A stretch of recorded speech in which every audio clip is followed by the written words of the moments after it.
जय जय राजस्थान, अलबेलो राजस्थान। भाई अपना राजस्थानी कार्यक्रम में था सगड़ाओं का घणे मानसू आभार करा हा और स्वागत करा और साथ ही आप सगड़ा ने घना घना रामा श्यामा। म्हारो देश म्हारो राजस्थान, म्हारो देश म्हारो राजस्थान, माटी री खुशबू रीति रिवाजा की जान। और अब मना रहा है मैं सावन री तीज को कार्यक्रम।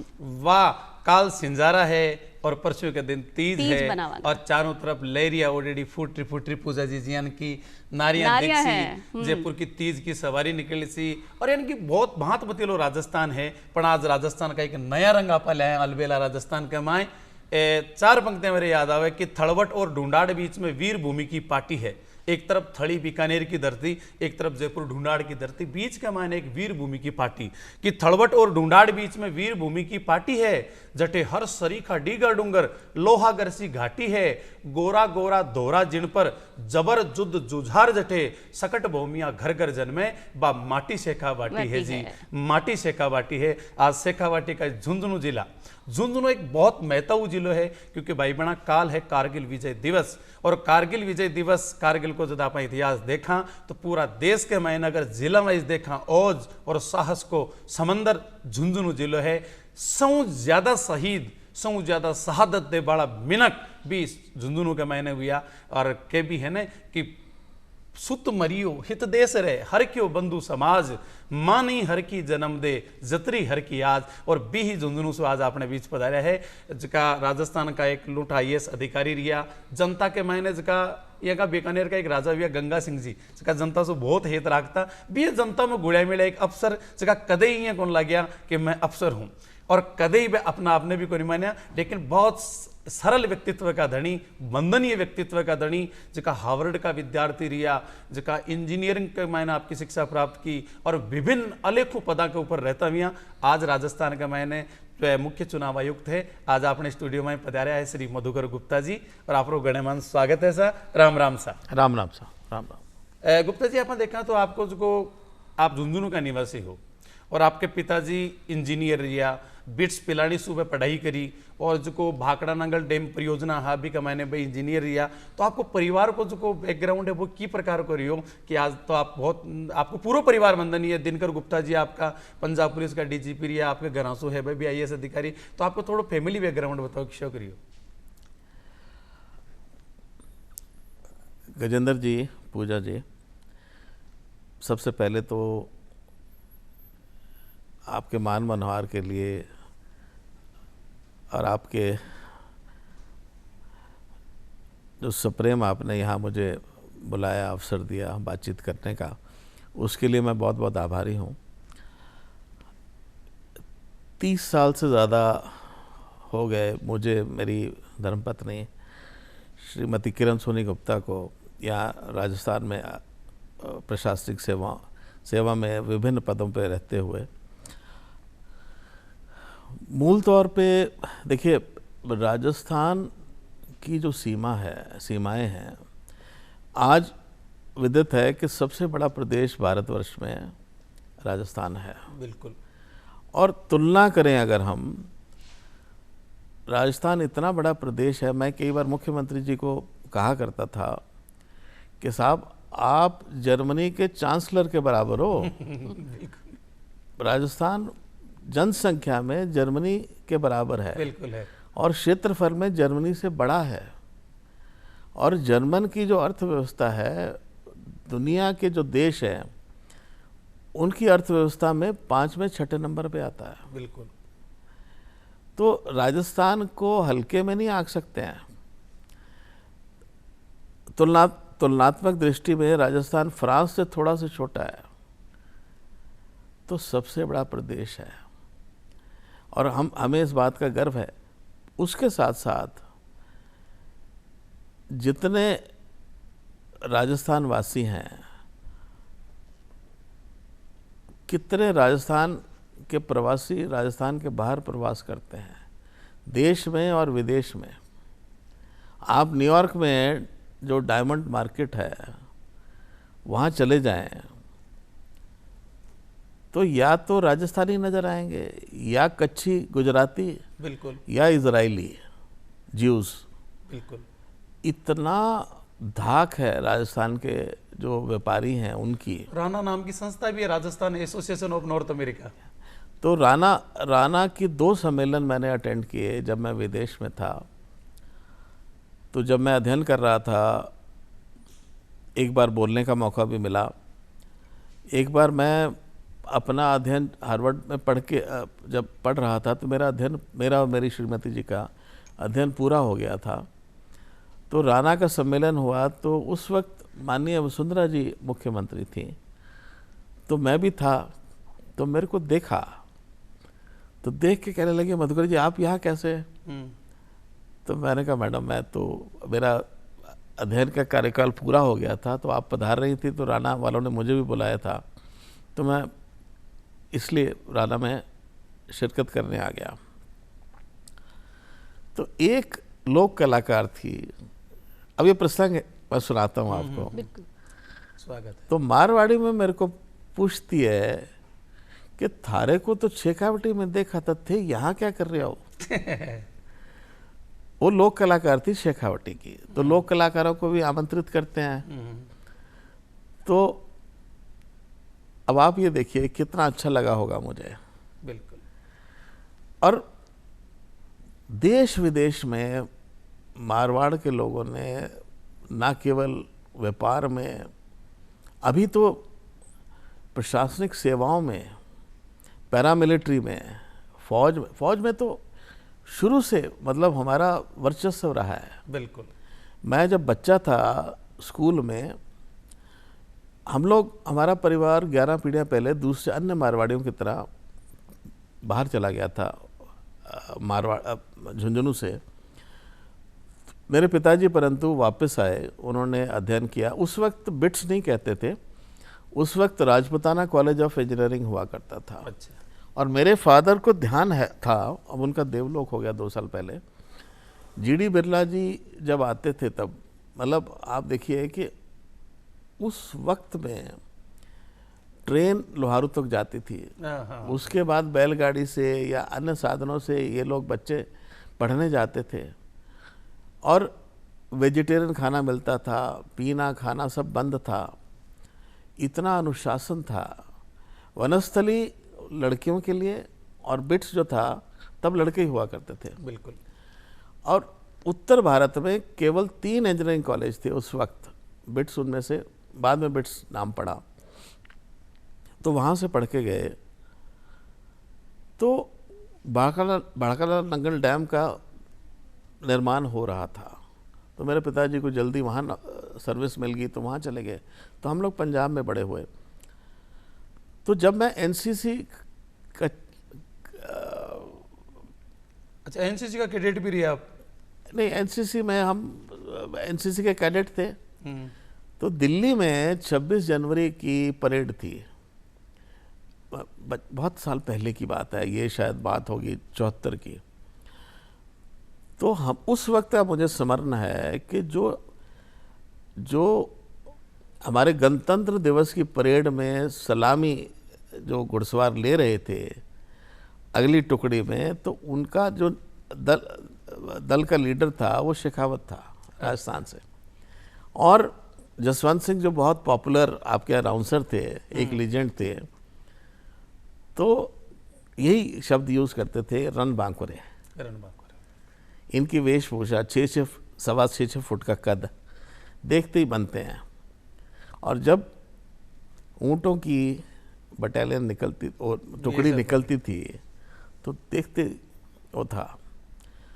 तो जो रोमांच राजस्थान का रहा सदियों में, और ये शायद एकमात्र क्षेत्र था हमारे देश में जिन्होंने किसी की गुलामी नहीं की।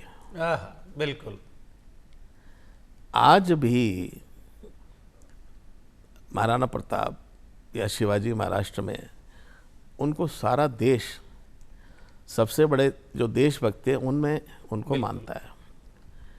तो केवल अजमेर में अंग्रेज़ ने शासन किया, परंतु उसके अलावा राजस्थान के लोगों ने, इनके जो शासक थे उन्होंने गर्दन कटा ली पर झुकाई नहीं। बिल्कुल।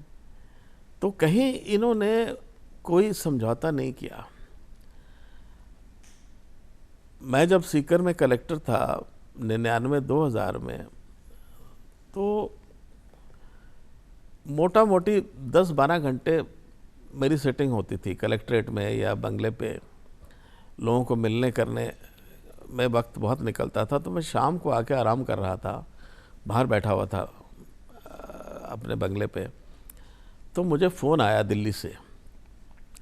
कारगिल युद्ध चालू हुआ ही था, अब शेखावटी की बात कर रहा हूँ मैं, और शेखावटी की गौरवमयी जो इतिहास है, उसकी गाथा है, उसका बखान कर रहा हूँ। तो फ़ोन आया कि साहब होम सेक्रेटरी साहब बात करेंगे दिल्ली से, राजस्थान के होम सेक्रेटरी दिल्ली भारत सरकार के। तो बात की मेरे से, तो बोले कि कलेक्टर साहब 4 हमारे जो शहीद हैं उनके शव जो हैं वो कारगिल से रवाना हो गए हैं और 1 शव आपके ज़िले का है। मेरा निवेदन यह है कि उनके परिजनों को बुला लें, वो शत विक्षत हैं। अब लड़ाई में भी, लड़ाई के भी नियम हैं। जब कौरवों पांडवों की लड़ाई होती थी तो सूर्यास्त के बाद लड़ाई बंद हो जाती थी। बिल्कुल। उसके बाद वो एक दूसरे को मिलने जाते थे, स्वतंत्र थे। बिल्कुल। लड़ाई के भी नियम होते हैं। तो जनीवा कन्वेंशन जो है उसके नियमों को ताक पे रखते हुए हमारे पड़ोसी देश की सेना ने उनके शव जो थे शत विक्षत कर दिए। बोले कि इनके परिजनों को जब वो देखेंगे तो बड़ी वेदना होगी। हम नहीं चाहते हैं कि कोई विवाद पैदा हो जाए, कोई बलवा हो, एक बार उनको बुला लो। बुलाया तो रात को आए, तो मैंने उनसे निवेदन किया। मैंने कहा नल्हाना नहीं है, इनके शवों को नल्हाना नहीं है, ठीक है। तो अगले दिन मेरा मन माना नहीं, तो एसपी साहब को मैंने कहा हम ही चलते हैं, देखते हैं कोई बात हो ना जाए, क्योंकि पहली बार हम इस तरह की परिस्थिति देख रहे थे। तो मैंने कहा हम गांव के बाहर रहेंगे, और इतनी गर्मी थी, मुझे अभी भी ध्यान है कि मेरा सर चकराने लगा उस गर्मी में। खैर छाछ वाछ पी, तो मैंने एसपी साहब को कहा, मैंने कहा यहाँ तक आ ही गए हैं तो अपन भी चलते हैं, दर्शन कर लेते हैं शहीद के। बिल्कुल। तो जब हम वहाँ गए तो सारा गांव वहाँ था, अड़ोस पड़ोस के गांव के लोग भी थे। तो जब हम वहाँ पहुँचे तो मेरे मन में जो बात आई, मैंने एसपी साहब को कहा, मैंने कहा एसपी साहब यहाँ तक तो आ ही गए हैं, अपन शहीद की अर्थी को कंधा क्यों ना दें। तो जो आत्मा की आवाज़ थी, मैं अभी भी आपसे जब निवेदन कर रहा हूँ तो मेरे रोंगटे खड़े हो रहे हैं। तो हमने जब अर्थी को उठाया, हम दोनों आगे थे, परिजन साथ में थे। भारत माता की जय, हर हर महादेव, जो आवाज़ें गूंजी मैं बता नहीं सकता। करीबन 20,000 लोगों ने उनका दाह संस्कार किया। हम सब पैदल चले उस गर्मी में। अब हमने जो किया, जो मन की आवाज़ थी उसको सुना। हमें नहीं पता था कि मीडिया उसको किस रूप में पेश करेगा। अगले दिन सारे जो समाचार पत्र थे, अंग्रेज़ी, हिंदी, मारवाड़ी, पहले पृष्ठ पे वो फ़ोटो छापी। तो उस वक्त मुख्यमंत्री जी जो थे वो बम्बई में थे, तो पत्रिका बम्बई में भी छपती है। तो राजस्थान के जो हमारे राजनेता होते हैं, तो स्थानीय खबरों के लिए स्थानीय पेपर भी उनको प्राथमिकता देते हैं। बिल्कुल। तो इन्होंने बम्बई एयरपोर्ट पे कहा होगा कि भाई पत्रिका, भास्कर या जो भी समाचार पत्र राजस्थान का है वो लाओ। तो जब लाए तो मुख्यमंत्री जो महाराष्ट्र थे उनको दिया, तो उन्होंने वो देखा। तो देख के राजस्थान सीएम को क्या कहते हैं कि आपको गर्व होना चाहिए कि आपके कलेक्टर और एसपी इतने संवेदनशील हैं। जैसे मुख्यमंत्री जी ने वो देखा, बोला कलेक्टर स्पीकर से बात कराओ। फोन पे इतने भावुक हो गए, मुझे क्या कहते हैं कि मुख्यमंत्री महाराष्ट्र से आपकी बात कराता हूँ, मेरा सीना जो है वो गर्व से चौड़ा हो गया है। तो मुख्यमंत्री महाराष्ट्र से बात कराई तो उन्होंने कहा कि कलेक्टर साहब ये अद्भुत है। मैंने कहा साहब हम जो कर सकते थे वो हमने किया। अब ज़िले में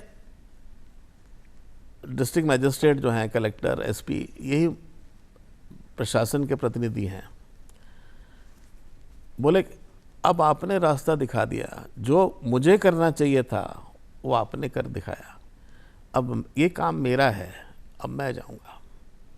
उसके बाद जगह जगह हेलीकॉप्टर से एक एक दिन में कई बार 4-4 अंत्येष्टियाँ की। नागौर में, झुंझुनू में मैक्सिमम थे, सीकर में, चूरू में।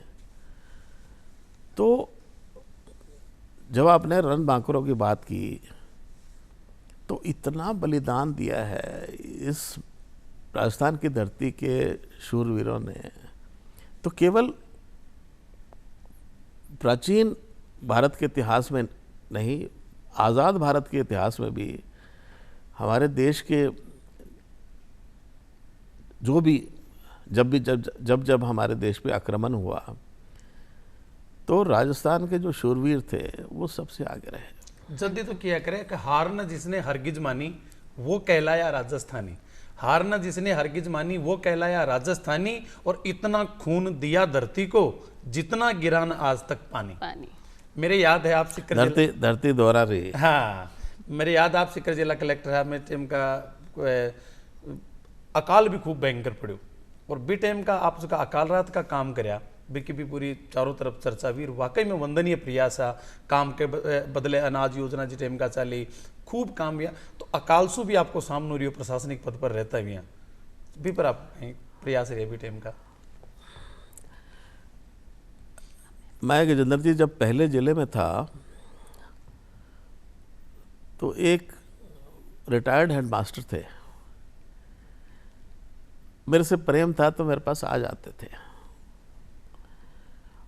और वो तो गुरुजी थे तो मैं उनको पंडित जी कहता था।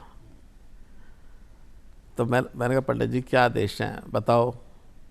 बोले आदेश कौन नहीं, एक निवेदन है, निवेदन करो। मैंने बोलो।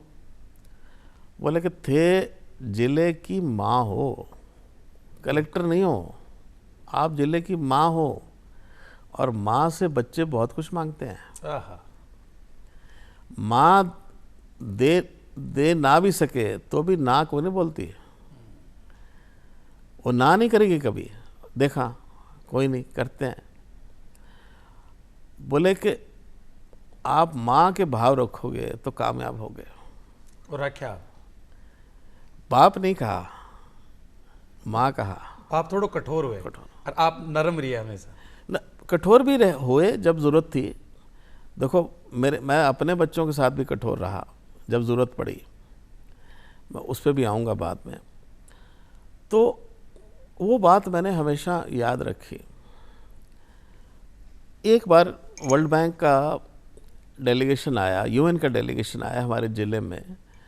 तो जो उस वक्त के हेल्थ सेक्रेटरी थे उन्होंने कहा कि आपके ज़िले में भेज रहा हूँ। मैंने कहा साहब मेरे ज़िले में क्यों?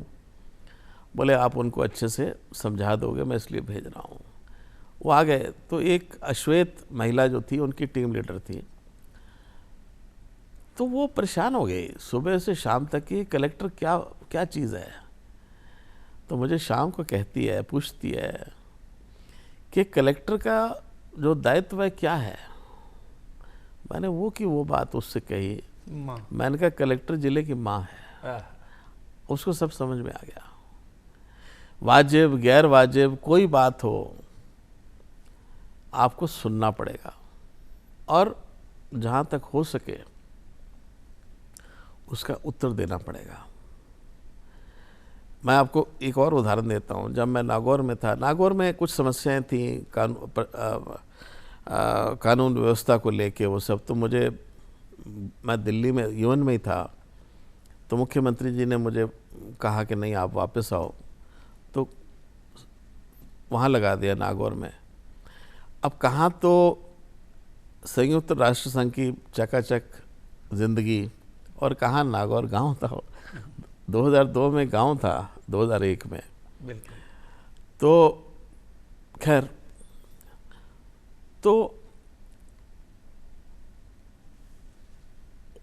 नागौर में ये जो पशु मेले लगते हैं, हाँ, 6 पशु मेले, पुष्कर का ज़्यादा ख्यातिमान है पशु मेला, पर 6 मेले नागौर में, परबतसर, नागौर, कई अन्य जगह पे, मेड़ता, बलदेवरा, मिर्दा, तेजाजी पशु मेला। तो मैं खुद जाता था वहाँ। शाम को वो जो माहौल होता था, वातावरण देखते मिलता था, ऊँटों के रेवड़, भांत भांत के पशु, उनके आभूषण बेचने वाले लोग आते थे, देखने वाला बनता था। तो हमने उनको और व्यवस्थित करने की कोशिश की। जो खाद बीज वाली जो कंपनियां हैं, कीटनाशक, जो भी, जो किसानों से, गांव से संबंध रखती हैं कंपनियां, उनको बुलाया और उनने क्या कहा, देखो, कोई देश जो है, कोई देश या प्रदेश केवल सरकारी प्रयासों से प्रगतिशील नहीं होता है। जन सहभागिता भी चाहिए। प्रगति नहीं, सबकी सहभागिता चाहिए। ये देश सभी का है, केवल सरकार का नहीं है, या सरकार में जो बैठे लोग हैं उनका नहीं है। हम भी हैं, पर लोग हैं, जनप्रतिनिधि हैं, उनका बहुत बड़ा रोल होता है। तो उनको जब बुलाया, उन्होंने कहा साहब आप आदेश करो, क्या चाहते हो, हम सब कुछ करने को तैयार हैं। तो हमने उस वक्त 2002 में आंकलन किया। उस वक्त भी जो खरीद फरोख्त होती थी 10 करोड़ से लेकर 25 करोड़ तक होती थी, और अमूमन बिहार, बंगाल, उत्तर प्रदेश, मध्य प्रदेश, यहाँ के किसान हमारे बैल देखो आप, नागौरी बैल बहुत ज्यादा बैल देखो आप, नारा नागौरी हिदताता मधुबा ऊंट अणुता खाता इरे घोड़ारी के बाता धरती दोहरारी। तो वो बैल देख के आदमी को बैल से प्रेम हो जाता है। हाँ, बिल्कुल। तो वो लेके जाते थे अपने नस्ल सुधार के लिए। उस वक्त, उस वर्ष में केंद्र सरकार ने प्रतिबंध लगा दिया ट्रेन से, रेलगाड़ी से बैलों की आवाजाही में। तो ये सब बिहार के जो किसान थे वो मेरे आगे, कलेक्ट्रेट के आगे आके बैठ गए। तो मैंने, जब मेरे पास आए तो मैंने कहा बाबा जी बात यूँ है कि मैं इसमें कुछ नहीं कर सकता हूँ, ये तो केंद्र सरकार के आदेश हैं। बोले हम तो आप ही को मानते हैं, तो आप ही प्रतिनिधि हैं, केंद्र सरकार के भी, राज्य सरकार के भी, हम तो यहीं बैठे हैं, आप जितने दिन कहोगे हम बैठ जाएंगे। मैंने वहाँ बात की अधिकारियों से, कोई जवाब नहीं मिला। तो माननीय मेनका गांधी जी तब मंत्री थी उस विभाग की, और उन्होंने इनिशिएटिव लेके ये प्रतिबंध लगाया था। अब वो बेचारे जब बैठे थे वहाँ पे, तो मुझे थोड़ा अपनी अकर्मण्यता, अपनी सीमाओं पे थोड़ा मजबूरी पर वेदना भी होती थी कि क्या है। तो एक दिन मैंने हिम्मत करके कहा कि मेनका गांधी जी से बात कराओ। तो पीए ने कहा कि साहब वापस करते हैं फ़ोन। तो फ़ोन किया उन्होंने, तो मैंने उनको कहा, मैंने कहा मैडम निवेदन ये है, ये कहाँ जाएं, ट्रक से लेके जा नहीं सकते, भाड़ा बहुत पड़ता है। सही बात है। मैंने कहा एक बार छूट दे दो आप। कुछ नहीं हुआ। एक सप्ताह निकल गया, तो मैंने दोबारा उनको हिम्मत करके दोबारा फ़ोन किया। तो गुस्से में थी, बोली मिस्टर कलेक्टर आप बार बार क्यों फ़ोन कर रहे हो। मैंने कहा मैम निवेदन ये है कि आपको नहीं फ़ोन करेंगे किसको करेंगे, ये मेरे पास बैठे हुए हैं, 10 दिन हो गए इनको, अब मेरे से ये वेदना देखी नहीं जाती, इनकी वेदना आप तक मैं ही पहुंचा सकता हूं और कोई नहीं पहुंचा सकता। फिर मैंने एक बात और कही, मैंने कहा मैडम आप मंत्री हैं पर उसके साथ आप माँ भी हैं। हाँ। तो एक माँ के हृदय से इनकी वेदना को समझो। आपको विश्वास नहीं होगा, उसी दिन आदेश में केंद्र सरकार ने शिथिलता दे दी। वाह वाह। तो जो प्रशासक है चाहे तो क्या नहीं कर सकता, क्या नहीं कर सकता। बिन हैंडल करवाणु चाहिए तरीका ने बस। मैं जब कारगिल युद्ध हुआ तो मैं सोया हुआ था, रात को कई बार पढ़ने लिखते देरी हो जाती है, तो मुझे लड़के ने आके जगाया। तो मैंने कहा क्या बात है? बोले सर ये बाबा जी एक आए हुए हैं, तो वो कह रहे हैं कि मैं तो कलेक्टर साहब को मिल के ही जाऊंगा। वो मान नहीं रहे। खैर मैं गया। अधेड़ मतलब 70 साल की उम्र के एक बुजुर्ग व्यक्ति थे। बोले कि ये बच्चे जो शहीद हो रहे हैं कारगिल युद्ध में, मेरे को बड़ी वेदना हो रही है। मैं इनके लिए कुछ करना चाहता हूँ, इनके परिवारों के लिए कुछ करना चाह रहा हूँ। तो मैंने कहा आप कलेक्ट्रेट में आ जाओ, मैं आपको रसीद भी दे दूँगा। तो यहाँ तो मैं कुछ नहीं, आपको रसीद नहीं दे सकता हूँ। बोले कि कलेक्टर साहब मैं तो आपके बंगले को जानता था, मैं तो वृंदावन रहता हूँ, भजन कीर्तन करता हूँ। पोटली में से फटे पुराने नोट मुझे दिए। वो पोटली मैंने वैसे ही बंद करके कलेक्ट्रेट में दे दी। 25,000 रुपए थे। तो अनायास ही मेरे मुंह से क्या निकल गया, तो मैंने कहा बाबा जी अब जब आपने हमें रास्ता दिखाया है तो एक दिन ये 25,000 1.25 करोड़ बन जाएगा। मैं बता नहीं सकता हूँ कि लोग अपने आप आए। Khatu Shyam ji, Lions club, rotary club, मतलब गली मोहल्लों के बच्चे, गांव-गांव के बच्चे, सभी समाज। तो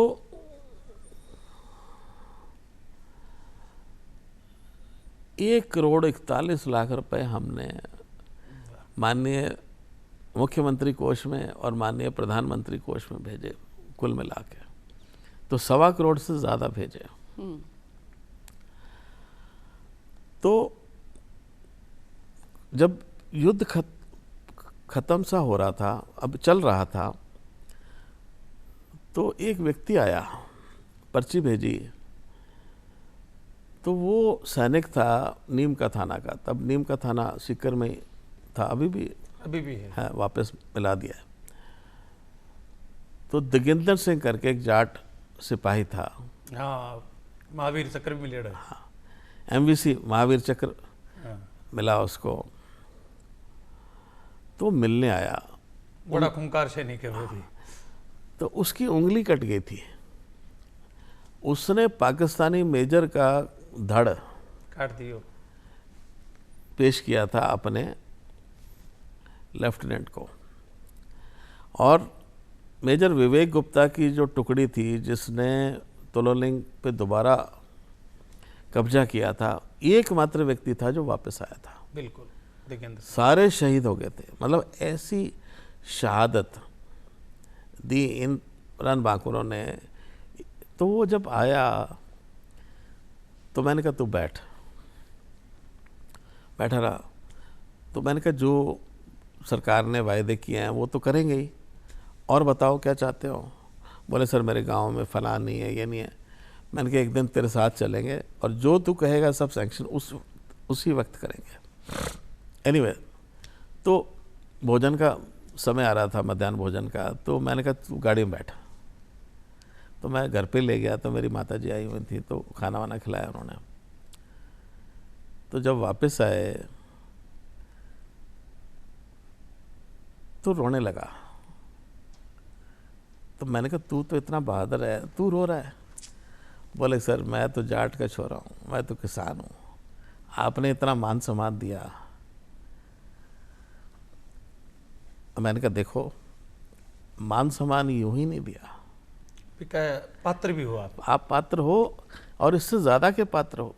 आज हम लोग जो यहाँ अपने आप को महफूज समझते हैं, हम आनंद से बैठे हैं, बाकी ये आपके कारण है।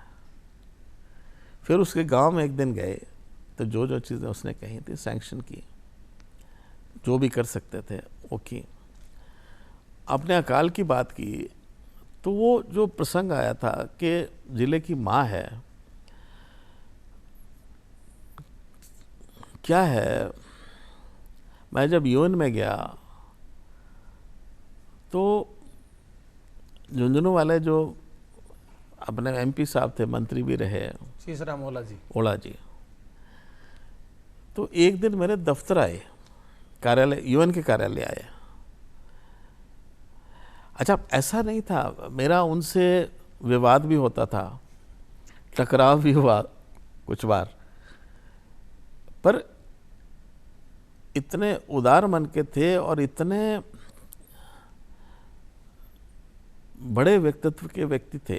पद्मश्री मिले बने। हाँ, तो उन्होंने यही कहा कि नहीं कलेक्टर साहब, जो आप कह रहे हो वो सही है। तो मिलने आए, तो मैंने कहा क्या पियोगे, तो बोले चाय पी लेंगे। तो यूएन में वेंडिंग मशीन रहती है, तो वेंडिंग मशीन पे मैं गया, जो मशीन चाय बनाती है ना, अब तो सब जगह जगह आ गई, तब उस वक्त यूएन में थी, तो चाय उनको ला के दे दी वो सब। तो 1 घंटा करीबन हम बात करते रहे। तो जब जाने लगे, क्या कहते हैं मुझे,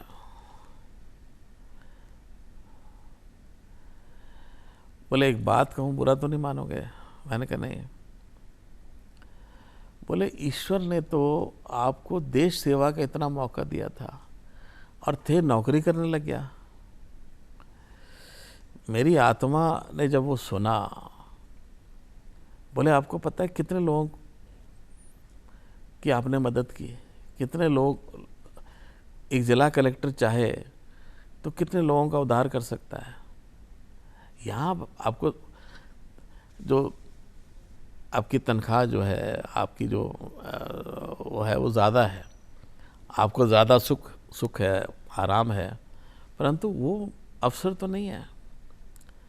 उसी दिन मैंने निश्चय कर लिया कि मुझे वापस जाना है, मुझे सेवा करना तो मातृभूमि के करा। तो बोले जब देश सेवा और लोक सेवा करने का इतना बड़ा मौका मिला है, देखिए जिन लोगों को देश सेवा नहीं करनी है, लोक सेवा नहीं करनी है, उनको इन सेवाओं में आना नहीं चाहिए। वाह, बहुत बड़ी बात की। और आपकी बातों से साफ साफ जाहिर हो रही है कि जो प्रशासनिक सेवा की आप बात कर रहे हैं, अभी में प्रशासन तो है ही नहीं, सिर्फ सेवा ही और सेवा ही है। बात मत इन का अफसर ही है जिस टाइम का सिकर कलेक्टर है, सौ ज्यादा किसान आंदोलन हुआ और एक भी किसान आंदोलन में कोई अप्रिय घटना को नहीं हुई, कोई लाठीचार्ज को नहीं हुआ, और यानी कि सबका चेता रही है।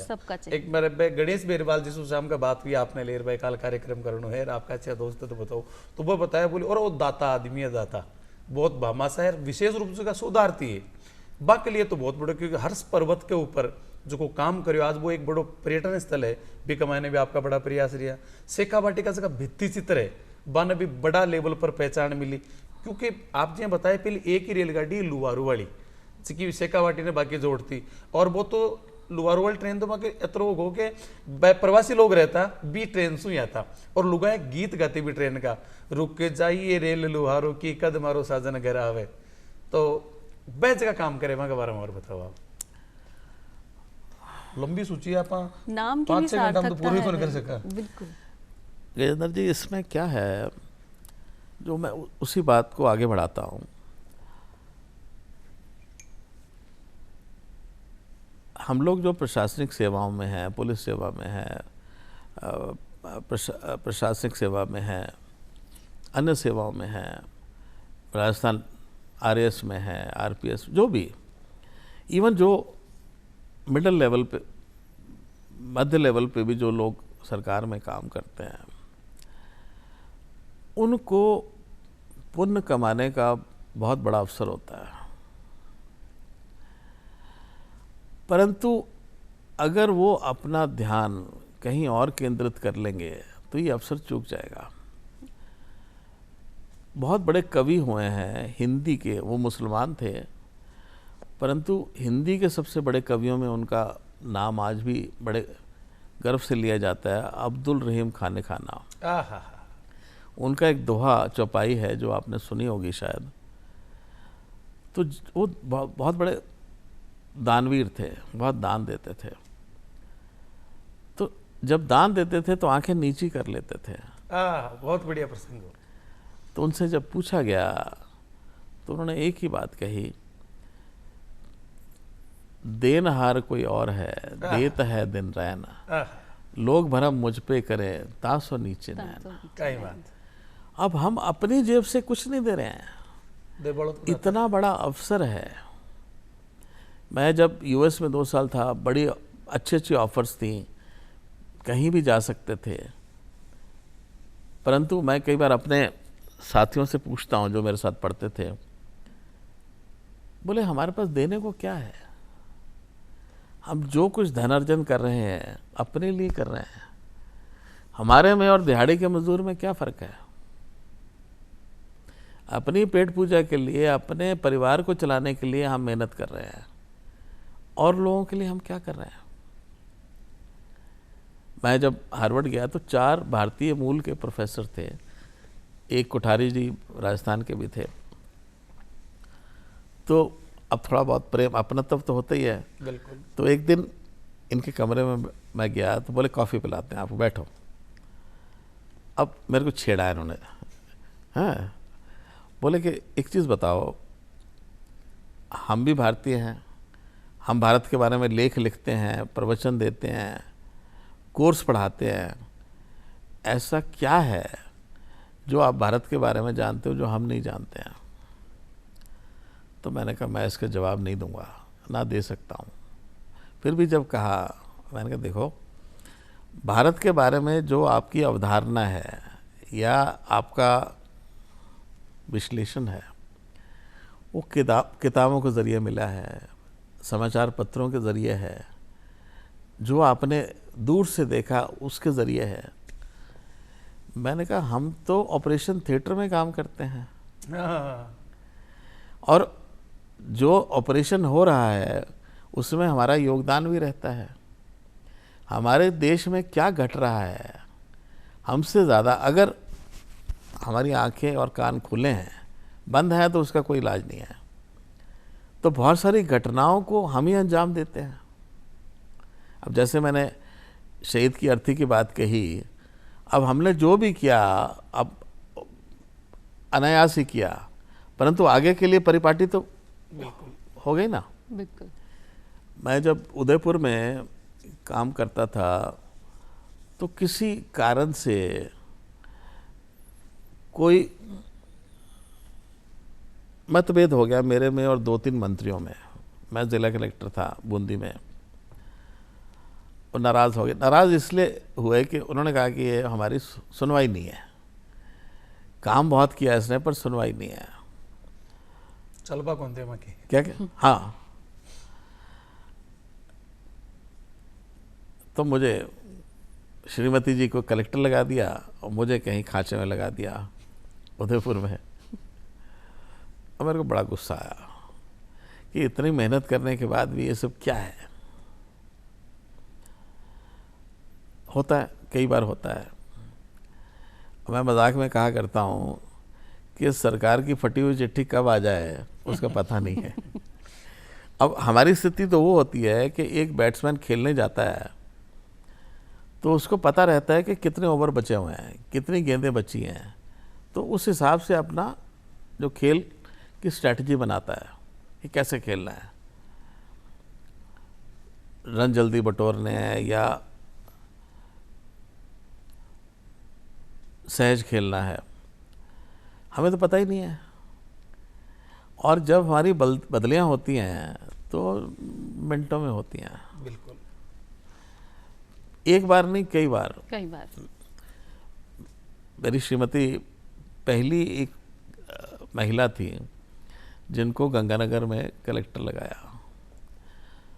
तो गंगानगर में उस वक्त करगिल युद्ध हो चुका था। उसके बाद ऑपरेशन ब्रास टैक्स जब हुआ था तो बहुत पाकिस्तान से तनाव था। तो आर्मी जो थी वो सीमा पे आ गई थी, और गंगानगर एकमात्र ज़िला है जो शहर जो है, गंगानगर शहर, वो हिंदुमल कोट के बॉर्डर से 18 किलोमीटर है। बिल्कुल। और जो शहर है वो पाकिस्तान के तोपखाने की रेंज में है। कि पाकिस्तान का तोपखाना अगर फायर करता है तो भी वो फायरिंग रेंज में है, तो अमूमन महिलाओं को नहीं लगाया जाता था। तो जब से राजस्थान का सृजन हुआ, 56 में हुआ शायद, 56 से लेके 2000 तक किसी महिला को जिला कलेक्टर नहीं लगाया वहाँ पे। 65 और 71 की जो लड़ाइयाँ थी पाकिस्तान के साथ, जो वहाँ के ज़िला मजिस्ट्रेट थे, कलेक्टर थे, उनको दोनों को पद्मश्री मिली और दोनों को ये श्रेय था कि उन्होंने हिंदुमल कोर्ट की कलेक्ट्रेट पे भारत का झंडा फहराया। बिल्कुल। तो मेरी श्रीमती जी को सरकार ने कहा कि आपको बदल दें, किसी और जिले में लगा दें। तो कहने लगी कि केवल इसलिए कि मैं महिला हूँ। तो सरकार ने सोचा, फिर बोले अच्छा ठीक है, अगर यही मन है तो ठीक है, तो ऐसा करो, फिर अपने बच्चों को मधुकर जी के पास भेज दो और आप रहना चाहती हो तो रहो। तो मैं हमेशा कहा करता हूँ कि प्रशासनिक सेवाओं में बहुत वेदना भी होती है। बिल्कुल। बहुत वेदना सहनी पड़ती है और कभी कभी प्रसन्नता और खुशी की प्रकाष्ठा भी देखते हो आप चरम सीमा पे। बिल्कुल। ऐसे ऐसे घटनाएं घटती हैं और फिर अमीर से अमीर, अंबानी से लेके भिखारी जिसके पास कुछ नहीं है, उनसे रूबरू होने का अवसर मिलता है क्लोज रेंज। माननीय राष्ट्रपति से लेके उस व्यक्ति जो गरीब और मजलूम है, जिसके पास कुछ भी नहीं है, उसको भी मिलने का, उसकी वेदना देखने का अवसर मिलता है। सही बात है। अब गांव में क्या होता है, जब अधिकारी वगैरह जाते हैं तो गनमैन इत्यादि इत्यादि वो दूर रखते हैं लोगों को, जो कि लोकतंत्र के लिए अच्छा नहीं है। तो गांव वाले आपसे संवाद करना चाहते हैं, बात करना चाहते हैं। तो जब आपका संवाद लोगों से स्थापित है, मैं हमेशा मानता हूं कि जहां लाठीचार्ज करना पड़े, कुछ भी करना पड़े, वहां आपका संवाद नहीं है। बिल्कुल सही। आपका संवाद नहीं है तो कहीं ना कहीं संवाद में कमी है। जब आप लोगों के काम करते हो, तो अकाल की बात आपने सीकर में की, तो वो एक अकाल तो था ही, पर एक अवसर भी था जिले के लिए कुछ करने का। तो लेबर की सीमा, पैसे की सीमा राज्य सरकार तय करती है। तो जिला कलेक्टर एक विश्लेषण करके उनको कहते हैं कि बढ़ाओ, ज़्यादा लोग रोज़गार मांग रहे हैं, जो भी। तो हम उस लेबर की सीमा में और वित्तीय जो हमें अप्रूवल दी होती है, उसके बीच में रहते हैं। 6 महीने सुबह निकलना, हमने, मेरा खुद रंग सारा काला पड़ गया क्योंकि गर्मी इतनी पड़ती थी। और मेरे अधिकारी मेरे को कोसते भी थे कि खुद भी दौड़े रहते हैं, हमें भी दौड़ाए रखते हैं। मन और फंसा दिया। तो बोले कि तो जल्लाद है ये। देखिए, एक कहावत है कि खुद मरे बिना स्वर्ग नहीं मिलता है। बिल्कुल सही बात है। एक महिला जब प्रसव से निकलती है, क्या स्थिति होती है, और तभी वो बच्चे को जन्म देती है, तो बिना लेबर पेन के कुछ पैदा नहीं होता है। बिल्कुल। तो 6 महीने ये सब चला। तो मेरे पास जो राजनेता थे, उन्होंने भी आना कि साहब हैंडपम्प दे दीजिए। उस वक्त हमने सालासर जी में 4 करोड़ रुपया जन सहयोग से लिया। 4 करोड़ रुपया अकाल से लगाया, सारी सड़कों का जाल बनाया, बिछाया। बिल्कुल। कमला बेनीवाल उप मुख्यमंत्री थी और मेरी प्रभारी मंत्री भी थी, अब लोग जब ये आई तो मुझे दूसरे अधिकारियों ने कहा कि इनको फेस करना बड़ा मुश्किल है, ये तो कई बार बहुत कुछ कह देती है। ठीक है, तो एक बार आई, 2 बार आई, तो उसके बाद इन्होंने एक माँ की तरह स्नेह दिया मुझे, माँ की तरह। वो आपको काम हो जो भी। तो एक बार इनको खाना खिलाया किसी गांव में, खाना खाने के बाद तो मुझे अभी भी ध्यान आया, तो वो फोक की छाछ बड़ी पसंद करती थी। फोक को रायतो। हाँ, तो उसके बाद जब मैं भी थका हुआ था, तो हम जब जीर्ण माता की तरफ, कुछ अकाल राहत कार्यों का निरीक्षण था, तो मेरी आंख लग गई 5-7 मिनट के लिए ना। तो जब मैं उठा तो हंसने लग गई। मैंने कहा मैडम क्या बात है?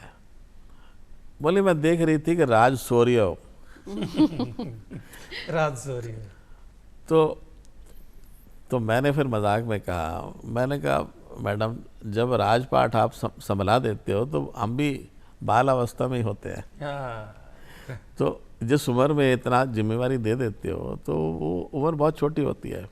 एनीवे, तो एक बांध था खंडेला में जिसके सागर कोट बांध, मुझे ध्यान नहीं है, बहरहाल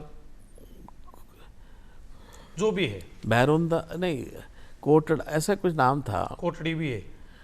तो एमएलए साहब जो थे वो बाद में मंत्री भी बने केंद्र में, वो ओढ़मा देते थे, हर बारी मेरे को आते थे कि साहब ये बांध कभी बनेगा, गर्डदा बांध, कोई नाम भूल रहा हूँ मैं, मुझे ध्यान नहीं है। तो मोटा मोटी हमने आंकलन किया, तो उस वक्त में 2000 में 60 लाख उसकी अनुमानित लागत थी। तो मैंने कहा एमएलए साहब, मैं छेड़ दिया, मैंने कहा 20 लाख आप दियो अपने कोष से। बोले ये लो।